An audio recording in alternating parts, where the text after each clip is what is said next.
그러니까 제가 그거 보면서 너무 놀라요. 진짜 시장은 진짜 겸손해야 되겠다. 물량이 많으면 무조건 전세가 다 뭐 쌓일 거고 이렇게 함부로 얘기하면 안 되겠구나.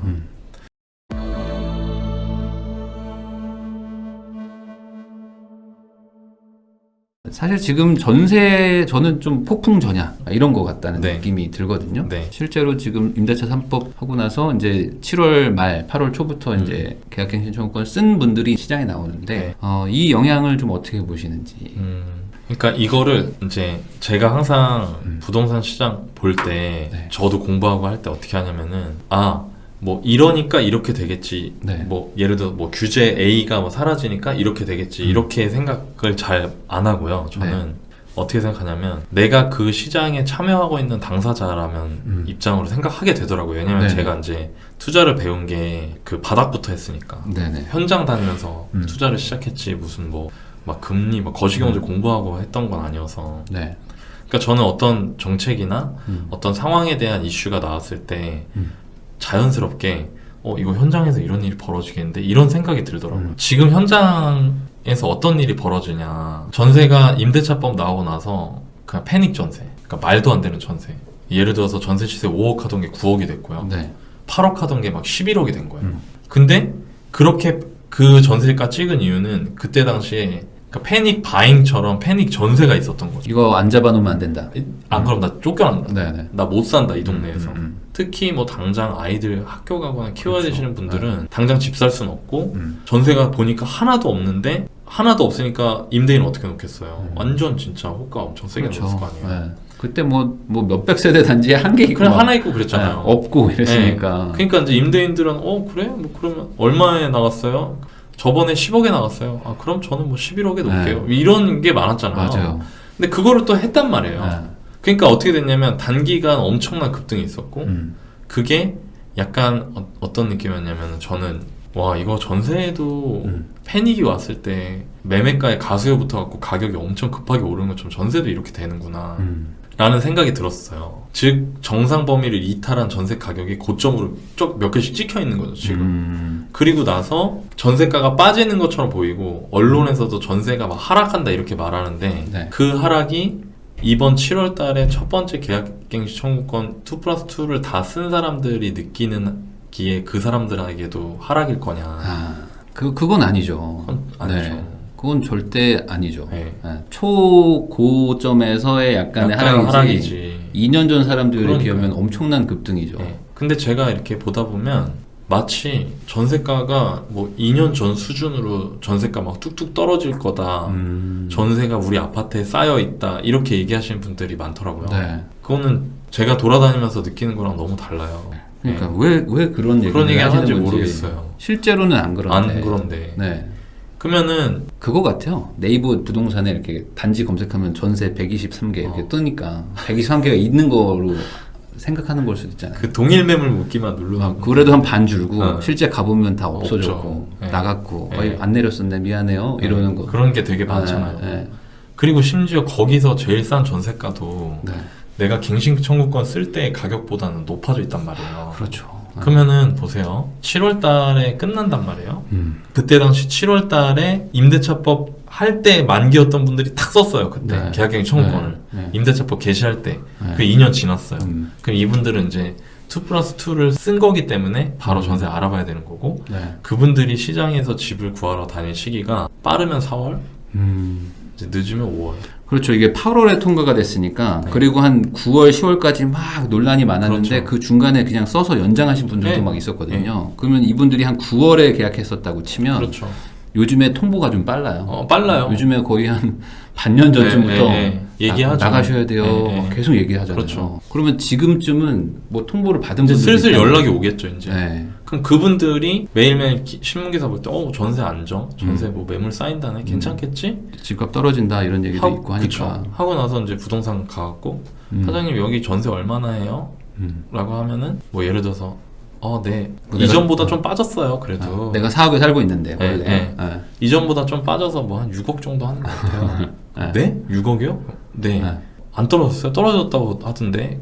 네, 그게 임대차법 나오고 막 7억까지 막 올라갔던 거가 그래도 좀 빠져서 6억이에요. 뭐 잘 얘기해보면은 뭐 한 뭐 5억 7, 8천에는 될 것 같아요. 그럼 그분들 입장에서는 어떻게 되냐면 마음이 급해지겠죠. 급해지죠. 예. 네. 그러면은 전세 애매해지겠죠.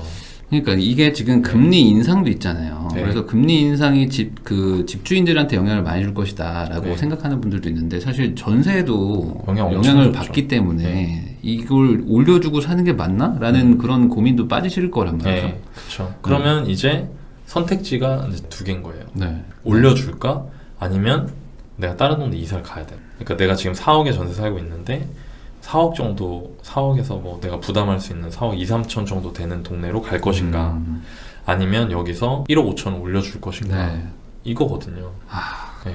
근데 이게 그 방금 말씀하신 4억 2, 3천 동네로 갈까? 이게 쉽지가 않은 게 그 상상을 해보면 그쵸. 내가 4년 전에 결정할 때 음. 전세 2억인데였던 거잖아요. 내가 4억짜리 전세였다면. 그게 이제 4억 3천까지 네, 온 네, 거니까. 네. 그러면 나는 저 동네 못 사는데 했던 그렇죠. 동네로 지금 가야 되는 네. 거예요. 오히려 전세를 올려주면서. 그러면은 그게 쉽지 않죠. 솔직히 심리적으로. 어렵죠. 어렵죠. 심리적인 것도 있고 네. 삶이 변하잖아요. 4년 동안. 그러니까 네. 예를 들어 애기 낳았어요. 애도 있고 학교도 가고 학교 하는데. 가고 이러면 어렵단 말이에요. 음. 그러면 여기서 이제 전세금을 이걸 마련을 해서 줘야겠다. 가 된단 말이에요. 네. 근데 대출 규제를 예를 들어서 지금도 전세 대출 나와요. 네. 전세 대출 받고 막 해요. 하는데 2년 전에 내가 혹은 4년 전에 전세할 때 전세 대출 금리를 생각하는 거죠. 2%막 이런 거, 2.2% 이런 거. 그렇죠. 뭐 그때 막 1.8 막 이런 것도 네, 있었죠. 네. 이런 거 생각하고 갔는데 금리가 거의 2배가 되버리니까 전세 대출 금리가. 네네네. 그러면은 이분들 입장에서는 이제 패닉이 오는 거예요. 네. 제가 보기엔 이제 올 거예요. 네, 올 거죠. 그러면은 그분들 입장에서는 어떻게 되냐면 따질 거예요. 전세가 나은가? 월세가 나은가? 그러니까 소위 말하는 반전세가 나은가? 네.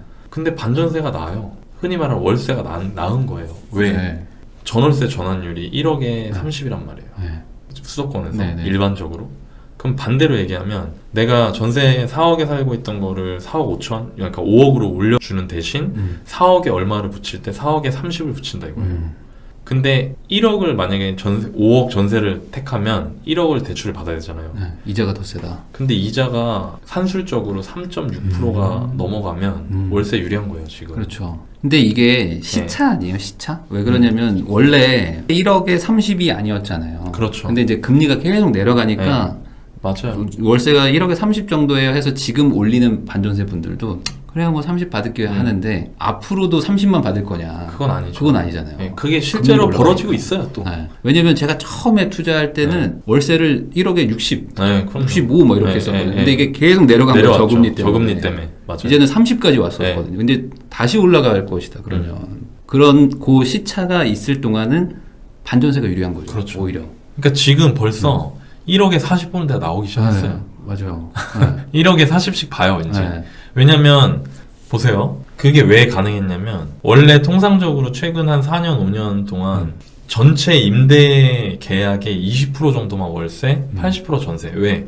일반 사람한테 전세 사실래요? 월세 사실래요? 하면 100이면 100 다 전세 산다 그래요. 그렇죠. 네. 상황 되면.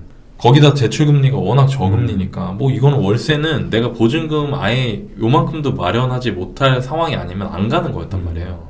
근데 이게 40%까지 늘었어요. 한 1년 사이에 2배가 된 거죠. 네네. 그럼 왜 사람들이 월세 그렇게 싫다는 인식을 갖고 있는데도 불구하고 월세를 했을까를 생각을 해보면 네. 월세 유리하니까.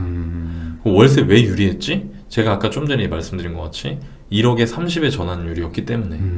근데 이렇게 월세로 사람들이 몰리게 되면서 월세 부족 현상이 생기는 거예요. 그렇죠. 월세 부족 현상이 생기니까 집주인들이, 임대인들이 어떻게 하겠어요? 또 이제 제대로 제가 받으려고 네. 하는 거죠. 1억에 30 이거 너무 싼데요? 아니, 내가 이자를 3.6을 내. 근데 그러니까, 내가 지금 네. 어떻게 30을 받아? 이거 40 1억에 40 봐야 될 것 같은데. 네.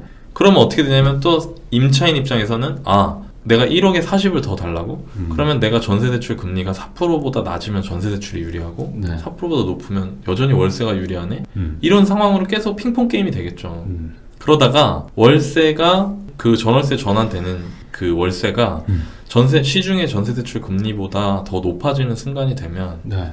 다 전세로 가겠죠 또. 그러니까 이게 옛날에는 진짜 뭐 한 7, 8년 전, 10년 전만 해도 전세는 그냥 뭐 알전세라고 해야 되나? 그렇죠. 대출 없이 그냥 대출 다 없었죠. 그냥 뭐 2억, 3억 다 네, 자기 네, 돈 가지고 해서 청약받아서 집 사야지 뭐 이러시던 분들이 이제는 전세 대출이 워낙 잘 되니까 지금은 그냥 사실상 은행에 월세 내는 반 전세를 은행 끼고 했던 거죠 사실은. 근데 그 이자가 높아지니까 이제는 월세가 많아지고 그냥 반대로 또 이제는 올 전세는 또 희귀해지고 이게 악순환이 또. 저는 요즘에 맞아요. 그런 생각도 많이 해요. 한 10년 사이에 외제차 엄청 늘었다 하잖아요. 네. 그러니까 전세 대출 받아서 네. 차 사는 사람도 많아요. 음. 많았어요. 네. 실제로. 제 주변에도. 네. 그러니까 이런 생각을 한 번도 안 해봤었는데 네.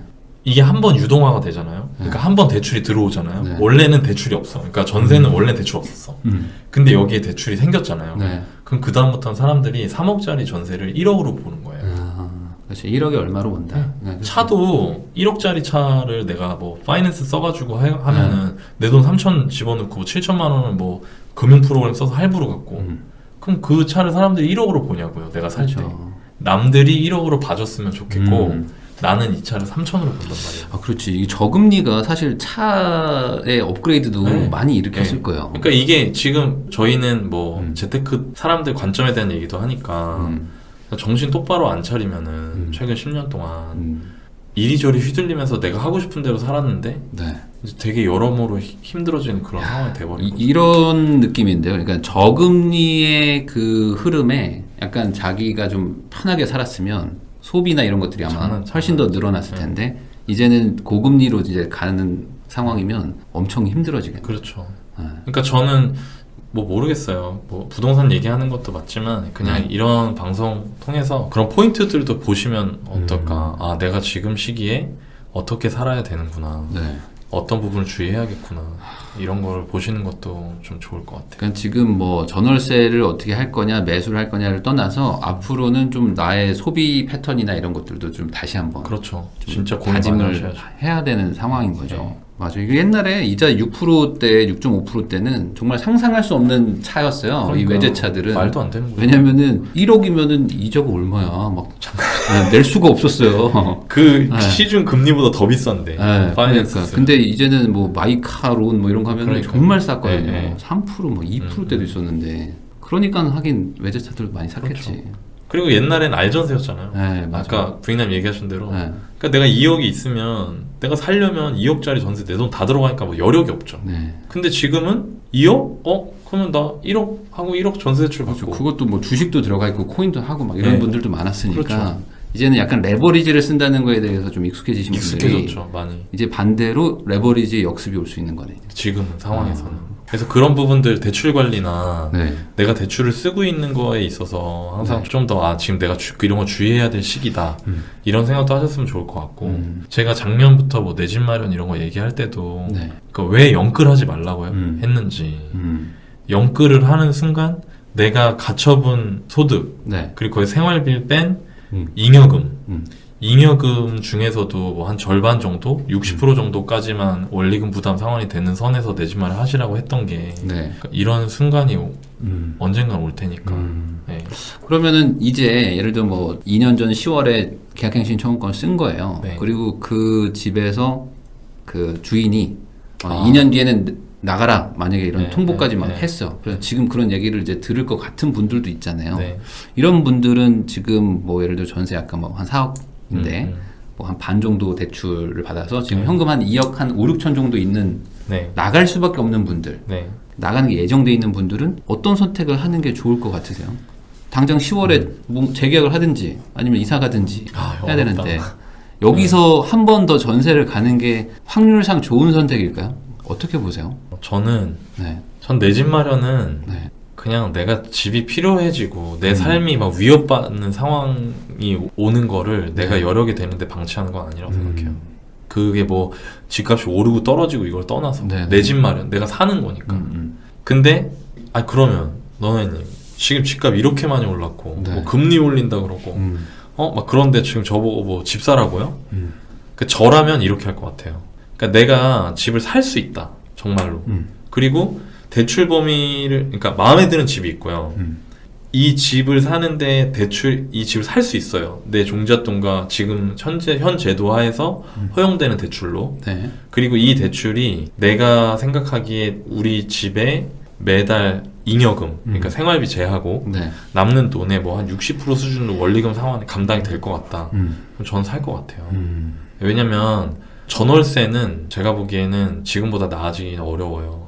그렇죠. 네. 전월세 시장이 지금보다 훨씬 여유 있게 될 확률이 없다. 없어요. 왜냐면 네. 집이 없잖아요. 그러니까. 제가 진짜 놀란 게 제가 이런 방송할 때 이제 헛소리하면 안 되기 때문에 네. 보거든요. 다 제가 보는 단지들, 도시들 다 봐요. 근데 제가 되게 깜짝 놀란 게 인천 입주 많잖아요. 네. 근데 인천에 전월세가 별로 없어요 지금. 제가 그거 보고 되게 놀랐어요. 인천에 지금 뭐 3만 세대 들어오네 네. 하고 있는데. 그러니까 물량이 심지어 검단 옆에 막 네. 거기 이제 검단 옆에 인천 지하철 들어가는 라인 쪽에 구축 아파트들이 있거든요. 네. 거기에 단지 전체 1000세대 넘는데 전세 하나 있고 월세는 아예 하나도 없고 8사 기준으로. 네. 그러니까 제가 그거 보면서 너무 놀라요. 와, 이 진짜 시장은 진짜 겸손해야 되겠다. 물량이 많으면 무조건 전세가 다 뭐 쌓일 거고 이렇게 함부로 얘기하면 안 되겠구나. 물론 대구 같은 데는 좀 다르죠. 네. 대구는 뭐 빼박이고요. 거기는 확실하게 지금 전월세가 무너지니까. 근데 인천은 얘기가 다른 게 인천은 열린 시장이라 서울 수도권이랑 수요 교환을 하잖아요. 그러니까 그런 거를 함부로 예측할 수가 없더라고요. 네, 네.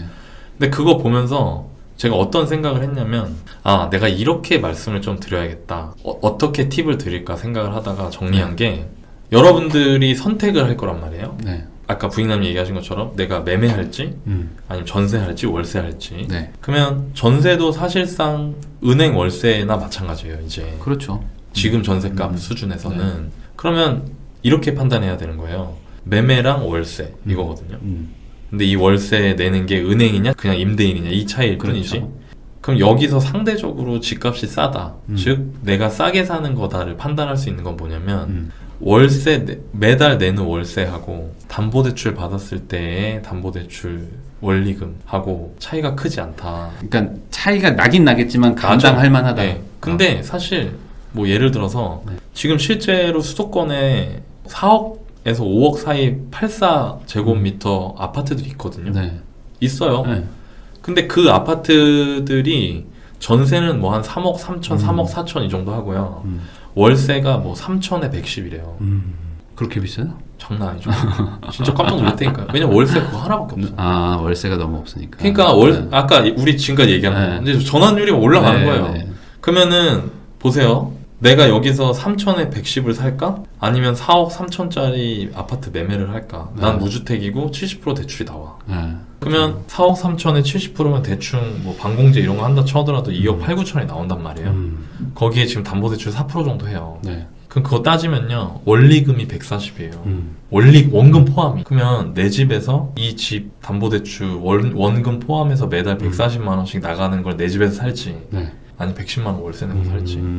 그렇죠. 그거를 선택을 강요받게 되겠죠. 네. 그럼 저랑 무조건 산다는 거죠. 그런 거. 근데 반대로 내가 사는 데가 만약에 예를 들어 윤석열 정부에서 70% 담보대출 풀어줘갖고 이제 대출이 나와요. 네. 아파트 값이 뭐 한 15억 정도 해요. 여기 월세는 뭐 150 정도 해요. 월세. 뭐 5억에 150 정도 해요. 네. 예를 들어서. 네네. 근데 이거를 내가 내 돈 5억에 뭐 10억까지 대출 나오겠네요. 70%면 10억 대출 받아요. 그럼 10억에 4%면 이자만 4천이잖아요. 1년에. 네. 그러면은 월세가 나을 수도 있다는 거죠. 그러니까 지금은 약간 그런 식으로 내 비용이라 생각하고 한번 따져보시는 게 판단에 도움이 될 것 같아요. 그러니까 이 시장에 전세는 없다라고 생각을 하고 그렇죠. 월세를 살 거냐 매매를 사서 이자를 낼 거냐라고 좀 단순화해서 생각을 해보라. 네, 그렇죠. 그러면은 좀 판단이 쉬울 것이다. 네, 그렇죠. 어차피 집은 있어야 되니까. 그렇죠. 월세든 매매든. 매매든. 그럼 월세가 만약에 매매보다 훨씬 싸다. 그러면은 월세 사시면서 뭐 다른 투자를 하시는 것도 방법이 될 수 있고. 네. 나는 그것도 싫고요. 너나님 난 그냥 무조건 내 집 살 겁니다. 그러면은 무리하지 않는 범위 안에서는 사셨으면 좋겠어요. 저는. 저축의 한 절반 그렇죠. 수준까지 어떻게 감당하는 네, 정도로. 네. 왜냐면 그게 안 되면 한번 흔들릴 때 못 네. 견디실 것 같아요. 맞아요. 네. 저도 옛날에 뭐 이렇게 자금줄이 말라 본 적이 있는 사람으로서 회사 다닐 때 네. 막 특히 투자 막 여러 개 하면 갑자기 막 마르잖아요. 그러면 진짜 정말 힘들죠. 피마르잖아요. 네, 진짜 근데 그거를 지금까지는 경험해본 분들이 많이 없어요. 그 최근 한 4, 5년간은. 왜냐면 뭐 산업은 막 올랐고 네, 그쵸. 전세도 막 오르고 네. 했었으니까. 근데 이제 앞으로는 개별적으로 움직이니까 그런 것들을 좀 대비해서 조금 보수적으로 움직이라. 그렇죠. 그리고 향후에는 그러면 전월세 시장도 안정되는 시기가 올 텐데 네. 그게 당장은 아닐 거라고 보시는 거예요? 그거를 언제 될 겁니다라고 말하는 것 자체가 말이 안 된다고 생각해요. 저는. 왜냐면 지금 벌써 앞으로 2, 3년은 그냥 빤히 보이잖아요. 네. 물량이 아니 뭐 없어. 집이 없는데 컨테이너에 사는 거 아니면 그러니까. 없어요. 그러니까 집이 지금 서울에 뭐 2만 세대 들어온다는데 둔촌주공 어저께 뉴스 보니까 둔촌주공 네. 또 공사 멈춘다고. 네, 멈췄어요. 그러니까 지금 이런 일들이 계속 벌어지고 수도권에서는 막 인천 얘기하시는 분들은 막 인천에 지금 입주 이렇게 많은데 근데 그거 모르는 거예요. 왜냐면 서울이랑 수교환이 되니까. 네. 경기도 입주 맞냐? 잘 모르겠어요. 그것도. 그러니까 결국에 전월세 임대 시장 안정되는 거는 우리가 막 그러니까 이렇게 심플하게 갱신하러 갔는데 얼마예요? 네 재계약하시죠. 흔쾌히 내가 임차인 입장에서 네. 그러기는 쉽지 않을 거고 단기간에. 네. 네. 그게 안정되려면은 당선인께서 공약하신 게 이행이 잘 돼야겠죠. 그러니까 저도 옛날부터 좀 체감을 해본 게 그러니까 전세가 안정됐다는 느낌이 그러니까 한 2년에 5%? 네. 2년에 한 5, 6% 이상 안 올라가면 그냥 보통 흔쾌히들 계약하시고 그렇죠. 그러는데 막 5년에 막 한 15%, 네. 20% 올라버리면은 보통들은 막 고민하고 떠나고 막 그러시거든요. 네. 그러니까 지금 시기가 그렇게 2년에 5% 정도밖에 안 올라갈 시기냐 그런 건 아닐 것이다. 그렇죠. 당장은. 네. 그러니까 월세든 매매든 선택을 강요받게 될 그렇죠. 것이다. 상황이 무주택자분들한테는 좋은 상황은 아니네요. 어쨌든. 그렇죠. 왜냐면 근본적인 거는 해결된 게 하나도 없잖아요. 그렇죠. 계획만 바뀌었을 뿐이지 네. 어떤 상황이 바뀐 건 바뀐 없죠. 건 없으니까. 그러니까 지금 이 계획들이 네. 잘 진행되기를 바라고 그 다음에 내가 후회하지 않는 의사결정을 해야겠죠. 네. 네. 저는 개인적으로는 이번 정부가 뭐 어디가 됐든지 간에 앞으로 이제 5년을 이끌어 가야 되니까 마음먹은 이 공급 계획 있잖아요. 이게 좀 실제로 됐으면 좋겠어. 차라리 네. 빨리 돼가지고 더 이상 이제 뭐 이렇게 그 다 올라가는 시장, 네. 뭐 막 오히려 다 내려가는 시장 이런 거 말고 좀 이제 어느 정도 좀 평화를 좀 찾고 네. 각자 자기 실력껏 네. 이렇게 뭐 할 거 하고 그죠. 사기 싫으면 안 사고 네. 이런 세상으로 다시 돌아왔으면 좋겠어요. 이게 아. 너무 급변하던 시장을 겪고 옛날에 그랬는데. 나니까 다들 지치는 것 같아요. 네. 사실. 다 뭐 좋아하는 사람도 하나도 없고 네. 어떤 사람이든 각자의 이유로 힘드니까 다. 네. 그러니까 옛날에는 뭐 집 사러 가면은 뭐 사세요 마세요 뭐 이런 적도 있었고 네, 네. 왜 사요 막 네. 지금 사면 안 돼요 뭐 이런 적도 있었는데 요즘에는 뭐 집 사면 뭐 하여간 나쁜 놈 그쵸. 나쁜 놈이고 네. 뭐 약간 좀 욕도 많이 하시고 하니까 빨리 이게 좀 끝났으면 좋겠고 어쨌든 이 공급책이라는 것도 지금 해야 또 나중에 또 해결을 보는 거지 이게 또 미뤄지면 네. 또 나중에 또 문제가 생기니까 이왕 이렇게 뭐 정부가 결정된 거 좀 흔들리지 않고 공급 좀 잘 추진했으면 좋겠어요. 근데 공약대로 되면은 네. 전세값 이런 거 다 떨어질 것 같아요. 저도 그건 동의합니다. 네. 그러니까 투자자들한테 남은 시간은 많진 않아요. 많진 않아요. 지금부터 뭐 옛날에 막 한 3, 4년 전만 해도 훨씬 오래 가겠는데라는 느낌이라면 지금은 그런 느낌은 아니에요. 그렇죠. 맞죠? 이제 거의 지금 산 정상이 지금 보일 것 같아요. 구름이 거치는 느낌이긴 해요. 그러니까 함부로 가격이 많이 올랐는데 네. 막 여러 개를 사면서 늘리세요. 그렇죠. 네. 그러니까 가격을 그러니까 사람들은 되게 웃긴 게 좋냐 안 좋냐 따진다는 거야. 야 서울이야. 그렇지. 무조건 서울이라고 이제 네. 되는 게 아닐 수도 그게 있는 아닐 거죠. 수도 있는데 개별적으로 비싼 거 사면 네. 끝이니까. 아니면 가격이 비싼 걸 사버리면 투자는 기본이 싸게 사는 건데. 네. 네. 맞아요. 저도 말씀드리고 싶은 건 다주택은 하락장 때, 뭐 이렇게 폭락장 때, 뭐 이럴 때 해야 좀 의미가 있는 거지. 이렇게 막 상승장 때 다주택 하는 네, 게 네. 위험하죠. 사실. 왜냐면 보유 기간을 고려해야 돼. 네. 네. 맞아요. 매도나 막 아니면 뭐 임대라도 그런 걸 고려해야 되니까. 네. 근데 이게 물량 보니까 250만 호 5년간 네. 그리고 수도권에 150만 호 그러니까 비수도권에 100만 호 그럼 5년이잖아요. 네. 물론 좀 당장 안 되겠죠. 근데 네. 5년간이라고 얘기하시는 것 같으니까 네. 그럼 5년간 150만 개면 1년에 30만 개잖아요. 네. 네. 그럼 제 생각에 1년에 30만 개가 수도권에 5년 동안 쏟아진다? 뭐 그게 뭐 불가능한 건 아니겠죠. 아니겠죠. 뭐 오피스텔 뭐 다 그쵸. 합쳐서겠지만.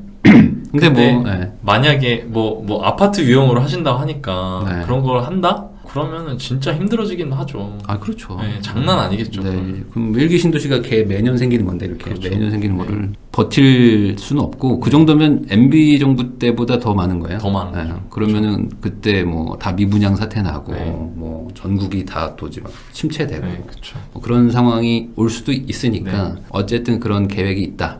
그러니까 우리도 너무 희망회로 돌려가지고 무조건 막 10개 사고 나 정리 잘하네. 올해 20개 산다 뭐 이런 거 굳이 그런 거 생각하지 말자. 아 요즘 아니 보니까 너무 약간 너무 희망회로 돌아가더라고요. 아니 제가 아는 분은 올해 30개 사는 게 목표인 분도 있어요. 지금 1개인데 30개 산다. 그래서 그거는 좀 조심해야 된다. 맞죠? 그건 조심 좀 하셔야 돼요. 지금 분위기에서는 무조건 그냥 개수가 정답은 아닐 수 있다. 아니죠. 개수보다는 한 개 한 개의 가치를 좀 따져보자. 그렇죠. 이런 얘기인 것 같습니다. 오늘도 또 너나이님 오셔가지고 또 많은 얘기 해주셨는데 재밌었습니다. 우리 시청자분들한테 많은 도움이 됐을 겁니다. 네. 다시 한번 나와주셔서 감사드리고요. 저도. 다음에 또 나와주세요. 네. 저도 나갈게요. 가까우니까. 네, 알겠습니다. 오늘 고생 많으셨습니다. 네, 감사합니다. 네.